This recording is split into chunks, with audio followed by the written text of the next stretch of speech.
ಕೇಳುಗ ಮಿತ್ರರೇ ನಮಸ್ಕಾರ. ಬೋಧಿಸತ್ವ ಜಾತಕ ಕಥೆಗಳ ಸರಣಿಗೆ ನಿಮಗೆಲ್ಲ ಹಾರ್ದಿಕ ಸ್ವಾಗತ. ಇಂದಿನ ಸುಂದರ ಜಾತಕ ಕತೆ ನಾರಿಕೇಳ ಜಾತಕ. ಒಂದು ಕಾಲದಲ್ಲಿ ಸಮುದ್ರದ ಮಧ್ಯದಲ್ಲಿ ಒಂದು ಸುಂದರ ದ್ವೀಪ ಇತ್ತು. ಆ ದ್ವೀಪವು ನಾರಿಕೇಳ ಮರಗಳಿಂದ ತುಂಬಿಕೊಂಡಿತ್ತು. ನಾರಿಕೇಳ ಅಂದರೆ ತೆಂಗಿನ ಮರಗಳು. ಹಸಿರು ಮರಗಳು, ತಂಪಾದ ಗಾಳಿ, ಶುದ್ಧ ನೀರು ಎಲ್ಲವೂ ಅಲ್ಲಿ ಸಮೃದ್ಧವಾಗಿತ್ತು. ಜನರು ಪ್ರಕೃತಿಯನ್ನ ದೇವರಂತೆ ಕಾಣ್ತಾ ಇದ್ರು. ಆ ದ್ವೀಪದಲ್ಲಿ ಬೋಧಿಸತ್ವನು ಜ್ಞಾನಿ ನಾಯಕನಾಗಿ ಜನಿಸಿದ್ದ.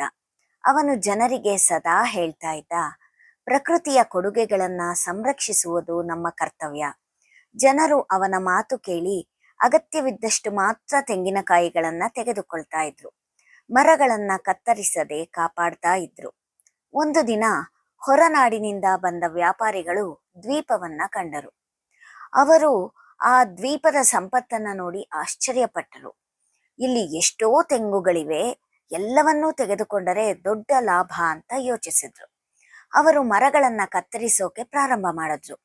ಬೋಧಿಸತ್ವನು ಅವರನ್ನ ತಡೆದು ಹೇಳಿದ, ನೀವು ಈಗ ಲಾಭವನ್ನ ನೋಡ್ತಾ ಇದ್ದೀರಿ, ಆದ್ರೆ ಭವಿಷ್ಯದಲ್ಲಿ ನಷ್ಟವಾಗತ್ತೆ. ಪ್ರಕೃತಿಯನ್ನ ನಾಶ ಮಾಡಿದರೆ ನಾವು ಬದುಕೋಕೆ ಸಾಧ್ಯ ಇಲ್ಲ ಅಂತ. ಆದರೂ ಅವರು ಕೇಳಲಿಲ್ಲ. ಕೆಲವು ವರ್ಷಗಳಲ್ಲಿ ಮರಗಳು ಕಡಿಮೆಯಾದವು. ನೆರಳೇ ಇಲ್ಲದಾಯಿತು.